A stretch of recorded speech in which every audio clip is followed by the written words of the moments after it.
तरी अनेबलच येते. चल, आज 6 नोव्हेंबर सोमवार. आपण आज आता 16व्या अध्यायातल्या क्षमेला सुरुवात करणार आहोत. परवा तेज वगैरे झालेलं आहे.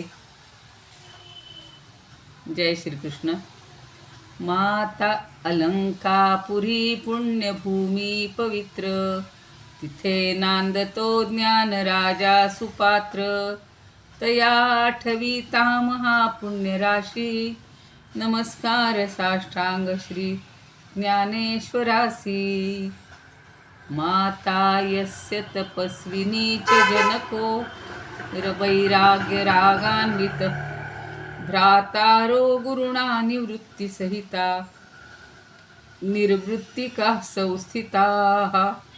इत्थं साधु कृपान्वितं स्वयमहो, ज्ञानामृतेनावृतं, वन्दे तं करुणाकरं प्रभुवरं, श्रीसंतज्ञानेश्वरं. श्रीसंतज्ञानेश्वरं. ज्ञानेश्वर महाराज की जय. पंढरीनाथ भगवान की जय. जय श्रीकृष्ण. परवा आपल्या 190 उभ्या झालेल्या होत्या आणि आध्यात्मिक तेज म्हणजे काय ही 190वी ओवी पुन्हा एकदा सांगितलेली होती, ती बघूया. ऐसे ईश्वराकडे निज, धावे आपसया सहज, तया नाव तेज आध्यात्मिक. जे परमेश्वरी दिव्य अस्तित्वाकडे सहजपणे एका ओढीनं धावणं, त्याला आध्यात्मिक तेज म्हणले. आपल्याला तेज म्हणजे चेहऱ्यावरचं तेज, बोलण्यातलं तेज, पाहण्यातलं तेज ते अपेक्षितच नाही आहे. परमेश्वरी दिव्य अस्तित्वाकडे सहज एका ओढीनं सतत जायचे. किती सुंदर दिलेलं आहे ज्ञानदेवांनी. आणि ते जे धावणं आहे त्याला आध्यात्मिक तेज म्हटले.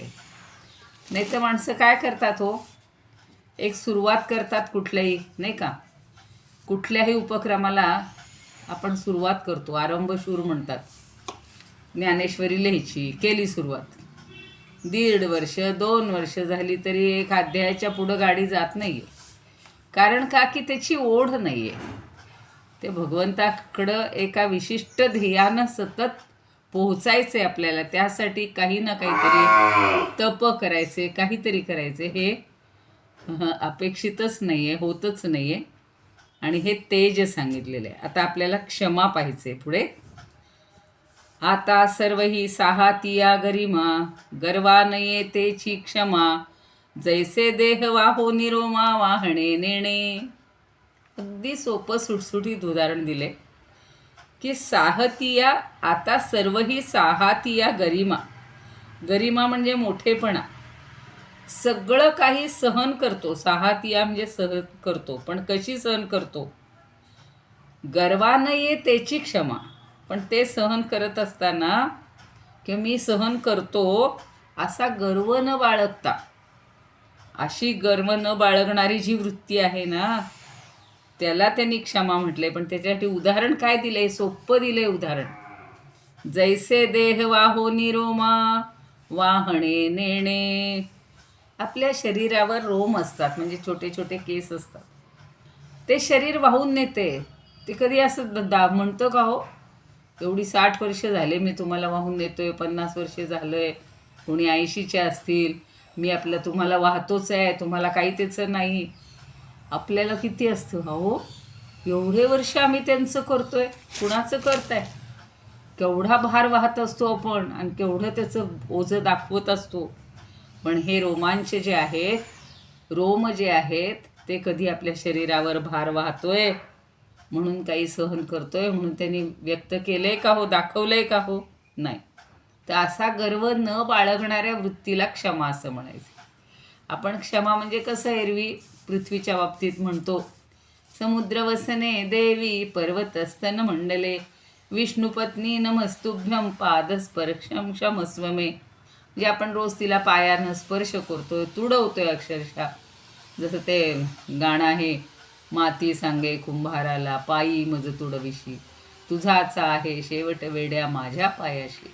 तर ते तुडवणं वगैरे तरीसुद्धा ती भूमी, आपलं सगळं भूमिमाता, भूमाता, पृथ्वीमाता सहन करत असते आणि क्षमा करते आपल्याला. तसं क्षमस्व मी म्हणलेलं आहे. पण इथं मात्र ह्यांनी खूप छान दिलेलं आहे की असा कुठलाही भार सहन करायचा आणि तो गर्व बाळगायचा नाही.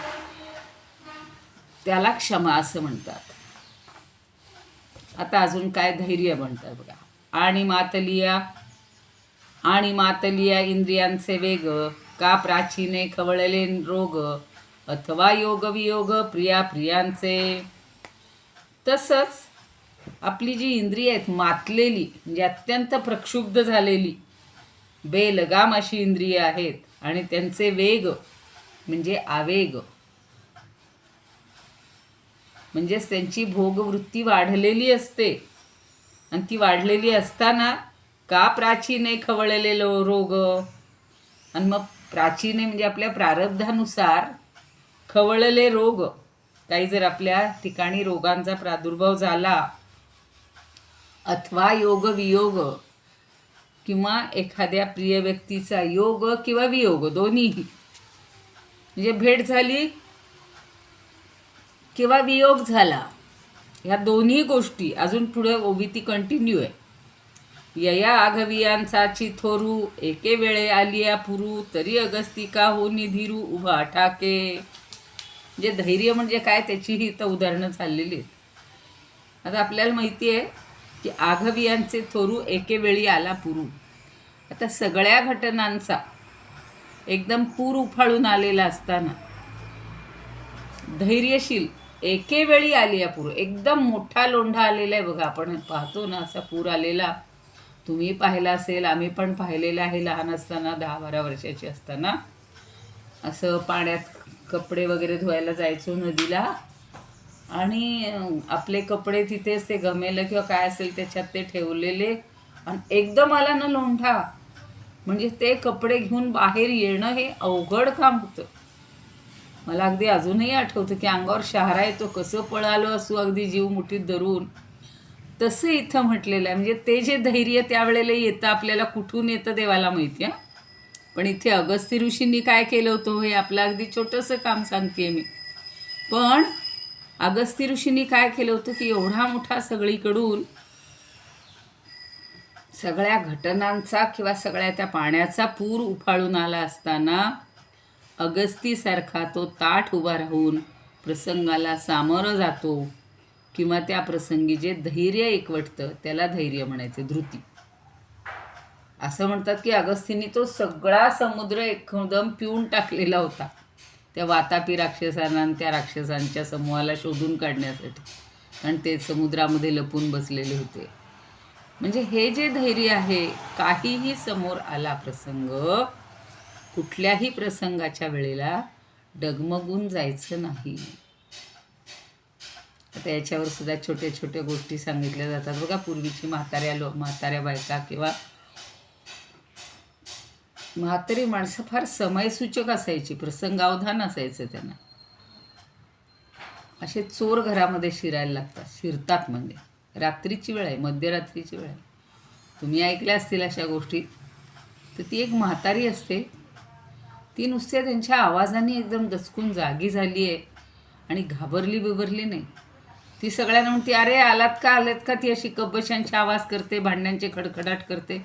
चला चला चला म्हणते, चहा झालेला आहे, लवकर प्यायला या. एवढा वेळ काय अजून झोपून राहिला आहे तरी सगळे. मग प्रत्येकाला हाका मारते, ये रे गणू ये, शरद ये, श्रीराम ये. सगळ्यांना हाका मारून मारून दमली. त्या बाहेर लोकांना वाटलं हे सगळे घरात जागे आहेत, आता आपण काही इथं चोरी करू शकणार नाही. आणि त्यांच्या धावण्याचा आवाज आल्यानंतर किंवा अशीच एक म्हातारी असते, येतात घरात, सगळं एकटीच असते ती बाई. तिच्या अंगावरचे सगळे दागिने, घरातले सगळे सगळे सगळे अगदी असे गठोडं करून घेऊन जायला लागतात. दारातच गेले तेव्हा म्हणते, बरं झालं नेलं ते नेलं, सगळं खोटंच होतं, माझ्या घरात काही मी नवं खरं ठेवलंच नव्हतं. त्या चोरांना इतका राग येतो, ते म्हणतात खरंच हिनं सगळं खोटं आहे, कशाला इथं ठेवा. त्यांनी ते फेकून दिलं आणि ते निघून गेले. हा समयसूचकपणा, प्रसंगावधान आणि धैर्य. आता त्याला काय म्हणाल, असे हे अगदी सहज किरकोळ सापडलेले किंवा आठवलेले प्रसंग आहेत. पण अशा वेळेला आपल्याला सगळं धैर्य, प्रसंगाच्या वेळेला कसेही प्रसंग आले तरी त्यावेळेला एक ताठ मानेनं राहता आलं पाहिजे. म्हणून यांनी अगस्तींचं उदाहरण दिले ते केवढं मोठं आहे. त्याच्यापुढेही म्हणजे अगदी क्षुल्लक उदाहरणं आहेत. यया आगवियांचा चोरू, एके वेळे आलिया पुरू, तरी अगस्तिका होऊन धीरू उभा ठाके. अगस्ती असे धीरानं उभा राहिलेले होते. आता पुढं म्हणताय, आकाशी धुमाची रेखा, उठली बहुधा आगळिका, ते गिळी एकी झुळुका वारा जेवी. आता दुसरं वाऱ्याचं उदाहरण देत आहेत की आकाशामध्ये धुराचा लोटच्या लोट आलेला आहे. धुमाची रेखा, धूम म्हणजे धूर, धुराचा लोट जरी साचला तरी सुद्धा ते गिळी एकी झुळूक, तरी ती वाऱ्याची झुळूक काय करते, तो धुम्याचा लोट गिळून टाकते, एका क्षणात गिळून टाकते. वारा जेवी, जेवी म्हणजे जेवतो असा अर्थ नाही घ्यायचा, जेवी म्हणजे ज्याप्रमाणे. तैसे अधिभूताधिदैवा, अध्यात्मादी उपद्रवा, पातले या पांडवा गिळून निघाली. आता पांडवांनी काय केले हो, तर आध्यात्मिक, अधिभौतिक हे जे सगळे उपद्रव आहेत आणि अधिदैविक हे सगळे उपद्रव तिन्ही प्रकारचे अंगावर कोसळले तरी ते सगळे निमूटपणे सहन केले. निमूटपणे सहन करतात जे पांडव, म्हणजे हे त्याला उद्देशून म्हणलेलं आहे अर्जुनाला की अरे अर्जुना, असे तिन्ही प्रकारचे जरी उपद्रव आले तरीसुद्धा जो गिळून टाकतो सहज. त्याला बघा ना, एखादं आजारपण आलं की लगेच लोक ढेपाळून जातात. अधिभौतिक काही प्राण्यांनी पक्ष्यांनी केला काही आघात तेही होतं, अशी कित्येक. आणि अधिदैविक दैवामुळं बघा ना, कोरोनासारखा हे आला पण आपले मोदी डगमगले का, त्यांनी उलट त्यातनं दाखवून दिलं की भारत कसा सगळ्यांना मदत करणारा आणि आध्यात्मिक उंची असल्यामुळं ते सहन करू शकतो, असे रडत नाही बसत, अगदी सहज पेललेलं आहे. आता काहींच्या घराघरातून दुःख झाली ते काही सगळ्यांचं ते दूर करायला नाही आलेले, पण त्यांनी ताकद तर दिलेली होती आपल्या सगळ्यांना. आणि ज्यांनी ज्यांनी ताकद ठेवली ना ते काही घाबरून काही झालं नाही त्यांना. काल परवाच कोण सांगत होतं की एवढं करोनाच्या काळात सुद्धा, आम्ही मंदिरात जातो ना, तर एकच बाई आहेत बघा, त्या आणि मी दोघी जणी त्या करोनाच्या काळात सुद्धा आम्ही ते काकड आरती वगैरे, म्हणजे कुठला नेम आहे तो चुकवला नाही. लोक म्हणायचे हो मंदिरात जायला परवानगी नाही, मंदिरं उघडायची नाही, काय काय नियम अटी त्या भयंकर होत्या. पण परमेश्वराचं अधिष्ठान आहे आणि तिथं जायला कशाची भीती. मिटिंगा घेऊ नका सांगितलं होतं. म्हणजे अतिरेक होता तो की लोकांनी येऊन पुन्हा कोणाला इन्फेक्शन होऊ नये, काही होऊ नये, ते आहे. पण ही जी अधिभौतिक, आध्यात्मिक, अधिदैविक सगळ्या प्रकारची जी संकटं होती किंवा उपद्रव असतात ते निमूटपणे सहन करता आले पाहिजे, त्याच्यावर मार्ग शोधला पाहिजे. आम्ही तर दोघांनी मार्ग शोधला होता. गर्दीत फिरायचंच नाही, सारख्या पोलिसांच्या गाड्या फिरायच्या, पोलिसांनी इकडं जायचं नाही, तिकडं जायचं नाही, या रस्त्यावर जायचं नाही, सगळीकडे अडथळे केलेले होते. आम्ही पहाटेच जाऊन एखाद्या कुठल्या तरी डोंगरावर जाऊन फिरून यायचो, तास दीड तास. पुन्हा दिवसभर फिरा की नाही फिरा, कुणाचे दर्शन नको, काही घरातनं बाहेर पडल्याचं न पडल्याचं दुःख नको, असा एक एक मार्ग शोधावा लागतो. म्हणजे त्याच्यावर आपण सामर्थ्याने असं तोंड देता आलं पाहिजे. तुम्ही म्हणाल हे सगळं यांचंच सांगतायत, तुमची काही उदाहरणं असतील तर आम्हाला सांगा. ऐसे चित्तक्षोभाचा अवसरी, उचलुनी धैर्या जे चांगावे करी, धृती म्हणिपे अविधारी तिची येई गा. आता सांगतायत की अशा प्रकारे चित्त क्षुब्ध झालं तरीसुद्धा धैर्याला बळ देऊन त्याचा पाठपुरावा जे करतं त्याला धृती असं म्हणतात. कधी कधी होतं ना, अगदीच काही माणूस आहे म्हणून, अहो रामाचंच आता कालच वाचलं, तुम्ही कोणी आला होतात, कोणी ऐकलं असेल की इतके 54 अध्यायपर्यंत रामाने जे धैर्य ठेवलेलं आहे की त्यानं कधीही ते ढळू दिलेलं नाही आहे. पण ज्या वेळेला खरंच ते वनवासाला निघालेत गंगेपासून आता यमुनेकडे, आणि त्यावेळेला मात्र त्याला ते जाणवतं की ह्या इतक्या नाजूक अशा आपल्या पत्नीला, जनक राजाच्या कन्येला असं रस्त्यावर झोपायला लागते, वनात झोपायला लागते. आणि हे सगळं केवळ कशामुळं? तर आपल्या पित्यामुळं. पित्याने काय केलं? तर कामाच्या आहारी गेला, आपल्या पत्नीच्या आहारी गेला. पण आधी तर तो म्हणतो की सत्यासाठी त्यांनी सत्यवचन पाळण्यासाठी सगळं केलेलं आहे. पण एक क्षणभर फक्त त्याच्या मनात हा विचार आला आणि तो म्हणतो की हे सगळं चुकीचं आहे असं क्षणभर त्याच्या मनात आलं. पण लगेच दुसऱ्या क्षणाला तो म्हणतो की नाही, माझ्या मनात आलं तर मी एका बाणाने सगळं हे म्हणजे सगळे हे उधळून टाकू शकतो, सगळ्या पृथ्वीला उधळून टाकू शकतो. पण नाही, म्हणतो अनाठाई असा पराक्रम करायचा नाही. हे धैर्य आहे. नाही तर एखादा सामान्य माणूस असता की लगेच उधळून लावलं असतं, गेला असता, परत काय करताय ते करा, की एखादा जाण्यापूर्वीच म्हणलं असतं मी जाणारच नाही. आताच्या काळात तर अशीच मुलं येतील, आम्ही जाणार नाही म्हणजे नाही, काय तुम्हाला करायचं ते करा, भले पोलीस केस करा, कुणाला बोलवा आणि 4 लोकांना. पण नाही, तसल्या मार्गाला जायचंच नाही. ते धैर्य नाहीच आहे. हे आध्यात्मिक तेज म्हणलं तसं आध्यात्मिक धैर्य आहे सगळं हे. आणि अशांकडून आपल्याला हे शिकायचं आहे सगळं. बघूया आता काही ओव्या.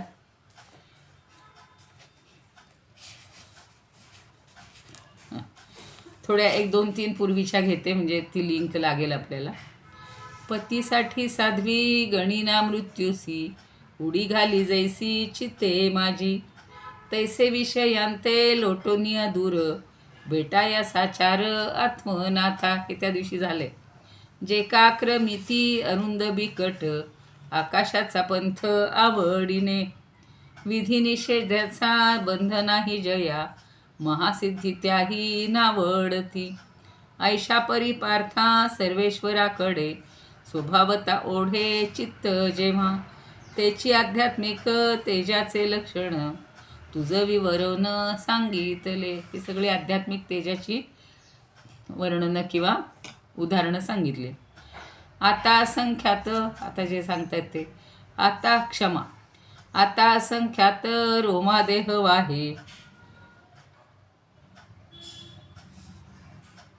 परिवाहतो हे नेणे जैसा, तैसे सर्व काही करोनी सहन, नाही अभिमान श्रेष्ठत्वाचा. धनंजया तीच क्षमा ऐसे जाण, धृतीचे लक्षण ऐक सांगो, आले उसळून विकारांचे वेग, खवळले रोग पूर्व कर्मे, प्रियाचा वियोग अप्रियाचा योग, प्राप्त झाला भोग कोणताही, किंवा अघविही जरी एका वेळी, भोगावत आली महापुरे, तरी जो खंबीर जणू अगस्तीच, तीच धृती साच पार जाण पार्था, ना तरी धुमाचा उसळला लोट, जरी आकाशात एकाएकी, तरी वारे याची एकची झुळूक, तया लागी देख गिळी जैसी, तैसे तिन्ही ताप येता उसळून, टाकी जो गिळून तया लागी, चित्तक्षोभा वेळी टिके ऐसे धैर्य, तीच धृती होय धनुंजया. आता पुढचं पाहायचं आपल्याला. शौच, धृती शौचम. फार सुंदर अशी उदाहरणं दिलेली आहेत. इतकं छान उदाहरण आहे पुढचं बघा. आता या धृतीवरनं मला आठवलं ज्ञानदेवादी भावंडांची धृती. त्यांनी जे म्हणलंय ना की आधिभूत, आधिदैविक आणि आध्यात्मिक या सगळ्या प्रकारची संकट त्यांच्यावर आली. एवढी 4-5 वर्षाची असेल मुक्ता, सोपान थोडा 7-8 वर्षाचा, हे 8-10 वर्षाची, आणि निवृत्ती. एवढ्या लहान वयात एकाएकी रात्रीत आईवडिलांनी जाणं, काहीही न त्याचा अंदाज असताना केवढं दुःख सहन केलेलं आहे. ती धृती आहे. मला आत्ता एकदम असं चिंतन करत असताना, वाचताना डोक्यात आलं की अशी जी आपल्याला उदाहरणं आहेत ना, याच्यातनं आपण खरं काहीतरी करायला पाहिजे. केवढे मोठमोठाले आघात लोक सहन करतात. मागे मी लोकमान्य टिळकांचंही सांगितलं होतं की ते अग्रलेख लिहित होते आणि मृत्यूची बातमी घेऊन आला कोणी सेवक आला आणि सांगतोय की दादा थांबा, तिकडे तुमच्या मुलाचा मृत्यू झालेला आहे. तर ते म्हणतात एवढा माझा अग्रलेख लिहून होऊ दे, तुम्ही जाऊन सगळी तयारी करा. केवढं धैर्य की आता तो झालेला आहे, आता काय त्याच्यासाठी डोळ्यातनं पाणी गाळूनही उपयोग नाही आहे, किंवा हे काम अर्ध सोडूनही उपयोग नाही आहे. हे काम आजच्या आज व्हायलाच पाहिजे, सकाळला बातमी आलीच पाहिजे, अग्रलेख छापला गेला पाहिजे.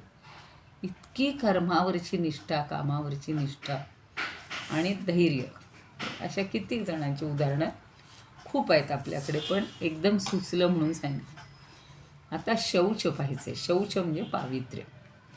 आता निर्वाळुनी कनके, भरिला गांगे पियुखे, तया कलशाची या सारिखे शौच असे. आता शौच म्हणजे शुचित्व. त्याचं आता तुला सांगते की भरिला गांगे पियुखे. गांगे म्हणजे गंगेचं पाणी, गंगाजल, आणि पियुख म्हणजे अमृत, पियुष.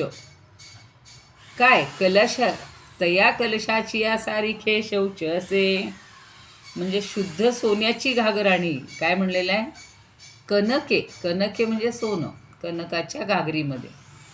भरिला गांगे पियुखे, त्याच्यामध्ये सोन्याच्या घागरीमध्ये ती गंगाजलांनी भरली काय किंवा अमृतांनी भरली काय.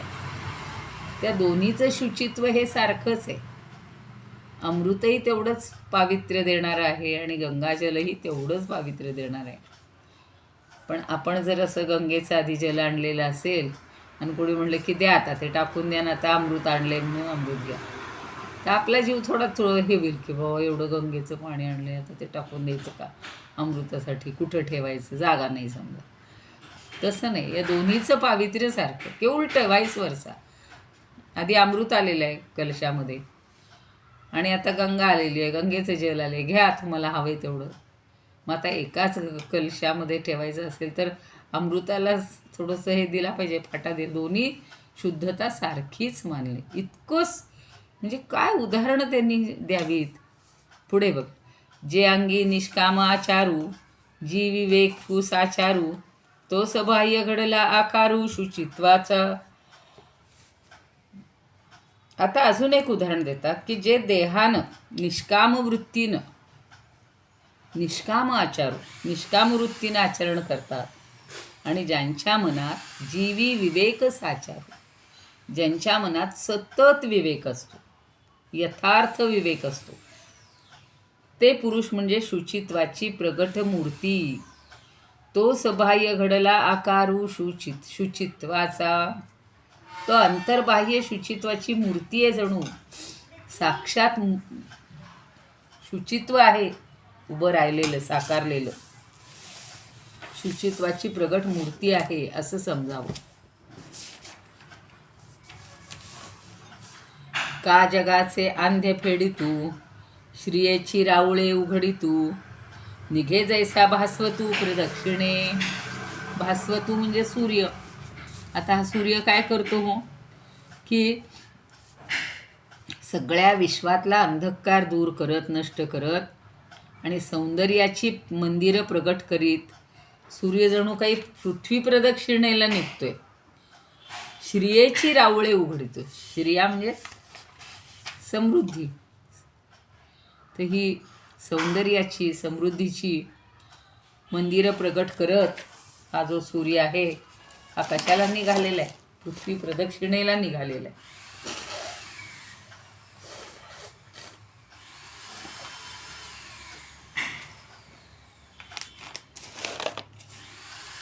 जगाचे अंध्य फेडितो.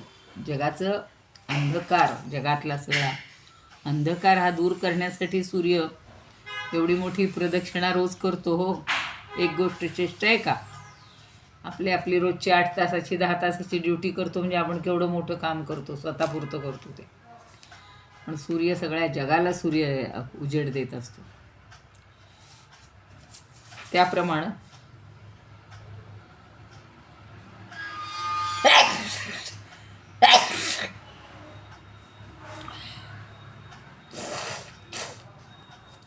तैसी बांधली सोडित.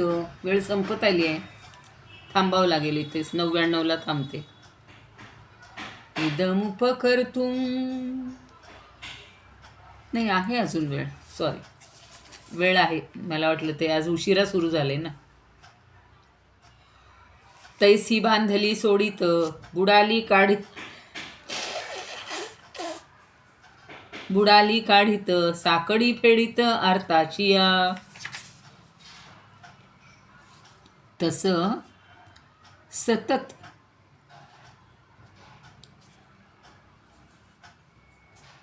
पूर्णपणे प्रपंचात बुडालेले जे आहेत, जे एखाद्या उपाधीनं गच्च बांधले गेले आहेत, त्यांना मुक्त करीत आणि पूर्णपणे प्रपंचात बुडालेले आहेत त्यांना बाहेर काढीत, रंजल्या गांजल्यांची दुःखी लोकांची संकट दूर करीत. इतकं सगळं सांगितलंय बघा.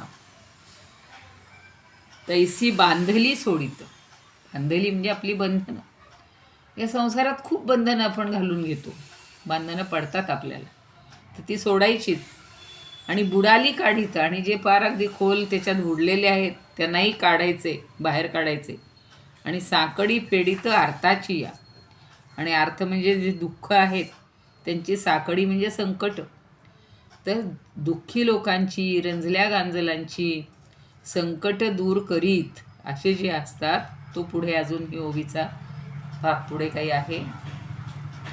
म्हणून त्यांनी म्हणलंय ना तुकाराम, जे का रंजले गांजिले त्यासी म्हणे जो आपुले, तोची साधू ओळखावा देव तिथेची जाणावा. आता इथे पुढे म्हणतात, किंबहुना दिवस राती पुढिलांचे सुख उन्नती आणि ताणित स्वार्थी प्रवेशिजे.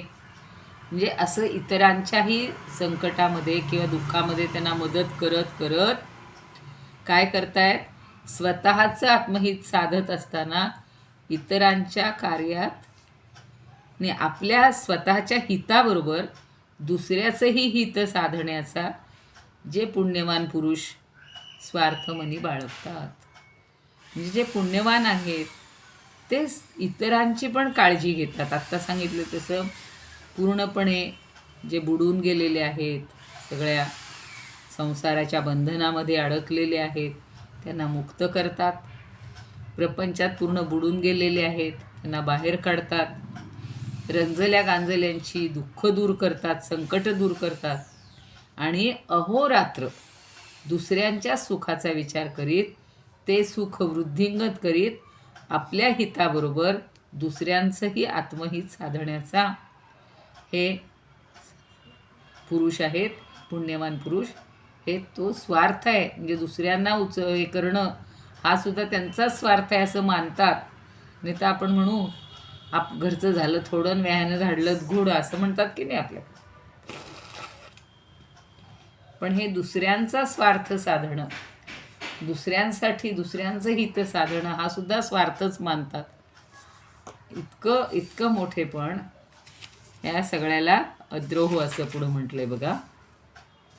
अद्रोहचं सांगतायत हे.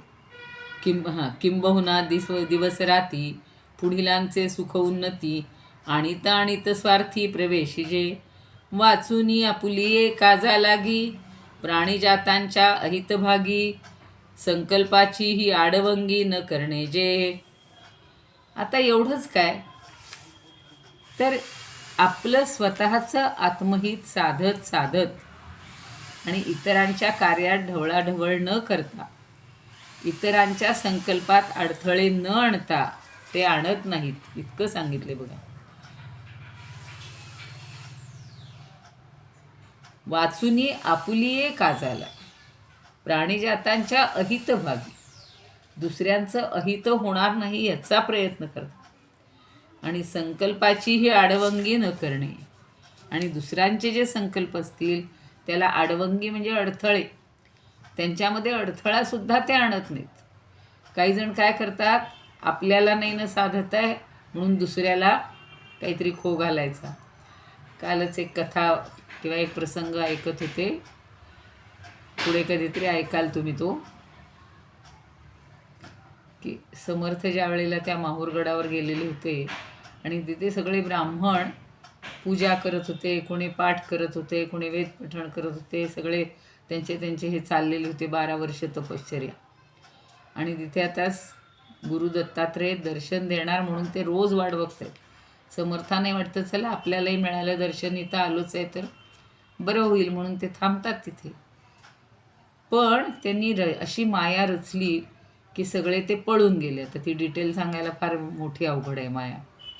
तर ते सगळे ब्राह्मण पळून निघाले की त्यांना असं वाटलं आता आपली पण आहुती त्या अंडीमध्ये देणार म्हणून ते पळत निघाले. तर त्यातले जे तरुण होते ना, म्हातारा माणूस 85चा, तो सगळ्यात पुढं चाललेला होता.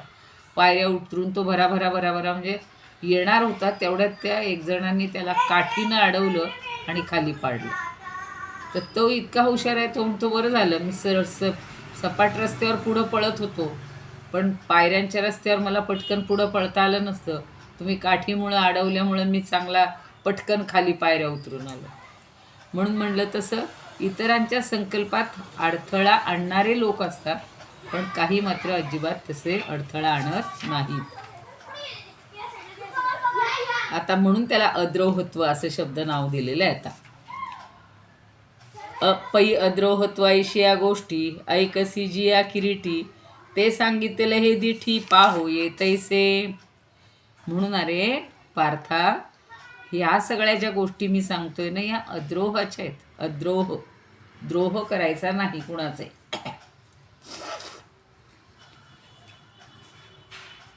म्हणजे इतरांच्या कार्यात ढवळाढवळ करायचे नाही, इतरांच्या संकल्पात अडथळे आणायचे नाही.